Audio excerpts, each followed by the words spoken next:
Hi BookTube, we did it. It's finally Friday and the weekend is upon us, and a holiday weekend no less. I'm going to be diving into reading all of the books and a couple of outings as well. I might vlog them.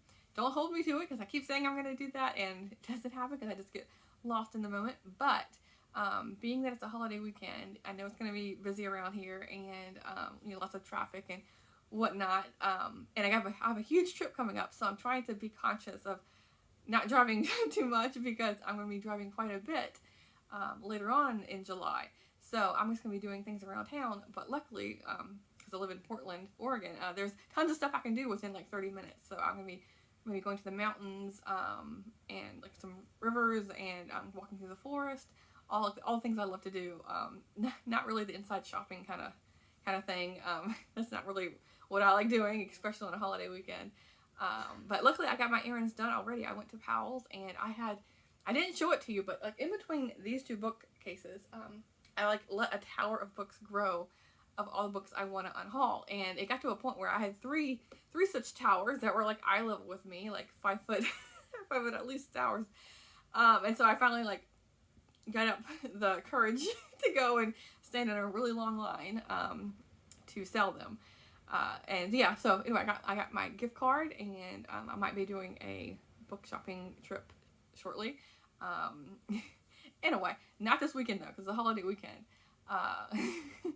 Completely off track, but yeah, I might get some vlogs or at least some pictures on Instagram, something like that. We'll see. But other than that, I just want to dive into my reading. It's the last day of the month right now, and I am being super duper ambitious on what I want to finish. I'm currently listening to an audiobook, The 10-Year Nap by Meg Wolitzer, and I'm hoping to get that done. I have like 6 hours left, and the narrator is pretty slow, and so I've actually bumped it up to like almost 2 times speed, which I never ever do.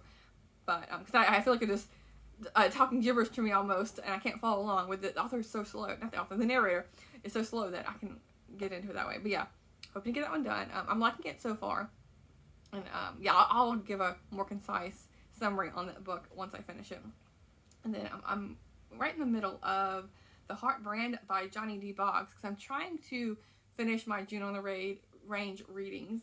And I'm halfway through, and I'll show you this bookmark real quick because it's the cutest little bookmark. It's I went to a store called Bargain Books was in Boise, Idaho, and they have 2 boxers that are like the store mascots, and so this is the box of that, and he had like a whole range of bookmarks that you can choose from, and they all featured one of the 2 dogs. And so I got this one because the dog is sitting curled up with a cat, and it really reminded me of my my previous dog and one of my cats that I had. They were the best buddies. They would sit like this, or the cat would kind of like curl up on the tummy of the dog and like rest his head either on, like, especially on the dog's feet. My cat loved doing that. So this really just reminded me of my two pets. So yeah, I wanted to show you that.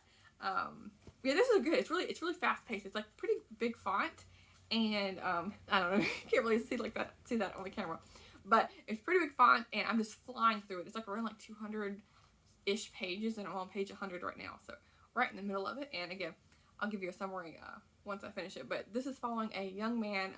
He's 14 years old, and he's getting shipped away to his uncle, and he has no experience with cattle or ranching, like putting wires and mucking out the stables, things like that. He's getting introduced to things, and he's like the green. He calls himself a green pea. Yeah, that's how he keeps saying, like, blah blah blah. That's how much of a green pea I was. Just like completely unexperienced, because his family, his mom and dad, they're I don't know exactly what year they're supposed to be set in, but basically his family is struggling and couldn't really afford to have so many kids under the roof. So like he goes away to his uncle, at least he's earning some income that he can then mail back and help support them. Yeah, this is a nice quick read. And then the last book that's kind of sort of for June on the Range. This technically is my last book for June on the Range, but this one is Lady Rancher, by Gertrude Minor Roger, and this is kind of like a tie-in that I am kind of slipping in there. But this is about a rancher in near Beachy, Saskatchewan. And I mentioned this book, one of my previous like TBRs, because this is like one of the last ones I have on my list that I want to get to. And I love the cover. And it also has her and her cattle. Is there pictures in here? Maybe. Yeah, there's some with the horses. Yeah. Okay. Oh, and then this is a cute little bookmark. I found this at a little free library, and it's all about this is the free little library on Meadow Lake, and there's a bunch of flowers, and then there's a llama. There's flowers, and it says, "Take it, read it, love it, and share it." So I might, when I go to donate books to the little free library, I might drop this bookmark back to one of them. And then I don't think I've mentioned on this channel, but my boyfriend reads a lot of fantasy. In fact, most of these books here, they're like fantasy and sci-fi, are mainly for him. Like, I'll read them, but so anyway, he signed up. The part I was saying was, I don't think I mentioned how he signed up for the Brandon Sanderson boxes. There's like a monthly box. Like I think it was like a year ago when Brandon Sanderson gave notice to the world that he. During the pandemic, because he wasn't traveling, he had written even more than he already had, like, you know, it was for publication. So he's like these secret, like 4 books, and this is one of the books. And so along with getting the books, we're getting like the monthly like knick-knack kind of things. I wanted to say knick-knack paddywhack. That was stuck in my head. Anyway, so like shirts and like magnets and random things. There's like ice cube tray that we've gotten. Maybe I'll show some of that. I really should do an unboxing. That would be kind of cool. But anyway, this is the book we've gotten so far. The Trust of the Emerald Sea by Brandon Sanderson, and it's illustrated by Howard Lyon. And I kind of like the cover. I kind of don't. I'm not sure exactly what I think about it. I like the gold trim here. But there's like a water world. And so the reason I picked this up, because I like all the rest of my books are summer themed. And this one says, in the middle of the ocean, there was a girl who lived upon a rock. This was not an ocean like the one you have imagined, nor was the rock like the one you have imagined. The girl, however, might be as you imagined. Okay, that's a lot of imagine right there. And there's even more coming. Assuming you imagined her as thoughtful, soft-spoken, and awfully fond of collecting cups. Okay. I know nothing about this book. All I know is I got it in the mail, and there's a ship here. But, and then other thing I noticed is when I opened it, there's really pretty end papers.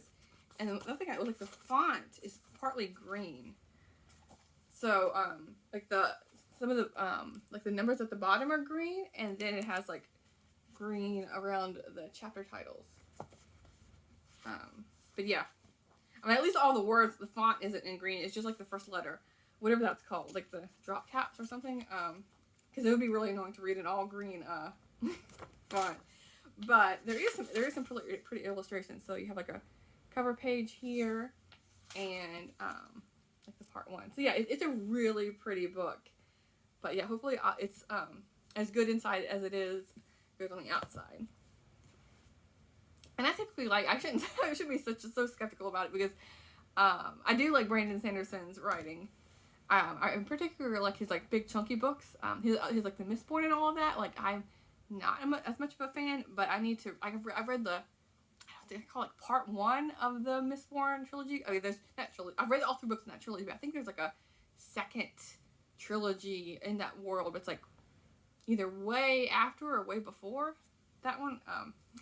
Right before after the Mistborn trilogy. Anyway, let's see. We have Mystic Summer by Hannah McKinnon, and I picked this book up from a little free library, and what caught my eye was that it was blurbed by Ellen Hilderbrand, and I read a lot of her books during the summer. She comes out with one, I think, pretty much every single summer, and I always try to borrow from our library.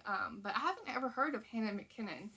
But this is set in New England, and let's see, it's a teacher who, her name's Maggie, and she is living in a Boston suburb, and she goes back home to Mystic, Connecticut.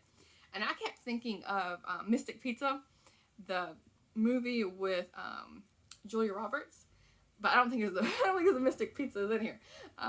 Excuse me. But she's going back to her family because she loses her job or something. Let me see really quick. Yeah, her career's thrown in jeopardy, so maybe she's losing her job. Something's going on. And while she's back there, she runs into a man that she was in her past. Like maybe there's gonna be a relationship there. I'm not sure, but if I don't want to pay attention that much to blurbs. But when I saw her name, I was like, okay. And then the cover here with the beach, I was like, oh, this would be a nice summer read.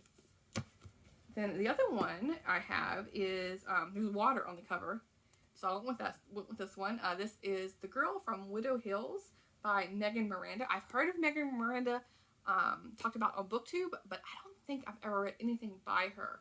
This is She Was Rescued But Never Safe. And this was kind of interesting. When I was reading the back here, it's about Arden Mayer, who, when she was 6 years old, she got since she got swept away out in the yard, out in her town or something, because she was sleepwalking. But then they found her out in a rainstorm, and then it's flashing forward later on when she's a young woman, and she's sleepwalking again and wakes up one of the times, and there's a dead man right beside where she's sleeping. So it's kind of a mystery, like what's going on there. So we'll see. Keeping on with the summer theme, I was just in the mood to read one of the Goosebumps books. This is Say Cheese and Die. I was just looking for one with a summer cover. I never read these as a kid, but my boyfriend did. And he collects the whole series. It's like the original ones that he got when he was a kid. So I thought I would give one of these a shot, because I read a Fear Street one months ago, but I wanted to read I think I've also read a Goosebumps one. I don't know, but I thought it would be a really quick read, and just put it in with all this mix of books. I have no idea what this one's about, but it says one picture is worth 1,000 screams, and yeah, I thought it was very catching. There's like a barbecue, like perfect for 4th of July weekend reading. So yeah, Billy Letts, The Honk and Holler, opening soon. The cover is what caught my eye for a summer book. And I like Billy Letts' writing. She wrote Where the Heart Is. I think that's probably one of her more well-known books. And I think there was a movie on this one, but I never watched the movie. But all of her books are set in Oklahoma, I'm pretty sure. And this one is set in a really small town called Sequoia, Oklahoma. And it's about this bar where the sign was put up, and it's a really small town, and no one seems to be going there. And now it's like flashing forward like 10 or 12 years, I think 12 years. And the sign's still there, but the store's kind of like getting more and more run down. But it's basically about all the people who still frequent this bar, and like the small town vibe. And so yeah, we'll see how I get on with this one. And then the last book I'm going to be reading this weekend is Beyond Black Lake, Woodswoman 2. This is a sequel to Woodswoman, and this is by Anne LaBastille. And this is about a woman who has her own cabin in the Adirondacks. And so I read the first one. Do I have it? Okay, it's right here. I read the first one, and this says her dog here, and now she has 2 dogs. I read this a couple months ago, and I really liked it. And I saw the second one, so I picked it up immediately because I recognized the name and the title and the author. I think she has a couple other books in this series as well, but they're harder to find. At least I haven't stumbled upon them. But in this one, there's something where she's let's see. Okay, so this was like 10 years. So this is like 10 years later. Because 10 years later, something happens where she says the outside world intruded in various ways to her small cabin. There was curious fans that after reading her best-selling book Woodswoman tracked her down. There was land developers that were arriving, and there was like air and noise pollution, and so she is relocating. I'm not sure exactly how far away. Okay, she retreated half a mile from her main cabin. So this is a story from like getting to know, I'm assuming, her new location and how it's different and things like that. And you know what's gone on since 10 years passed. So yeah, those are. Let's see if I can do a pile of books here. Like I said, being very ambitious. I don't have like that many plans. Like I mentioned, I'm just going to try and do a couple of hikes this weekend. And this is going to go from Friday through Tuesday. I don't have Monday off. I have a half day on Monday, and I have Tuesday off. So that should be able to help me get through all of these books. So yeah, let me know what your plans are for 4th of July, if you're going to be celebrating that or anything. I'm not really planning on going to the fireworks or anything like that. Fable does not like loud noises, and there's a firework show that tends to happen like a mile or two away, and so it gets very noisy even with all the windows closed. And I know last year she got very nervous, so I would not want to leave her alone. I'd want to stay with her. So even if I wanted to go, I wouldn't, because I want to stay home and comfort her. But yeah, anyway, let me know what your plans are, or if you're gonna you want to share any of the books you're going to be reading, or if you've read any of the books I've shown you, and I will talk to you soon. Thanks, BookTube.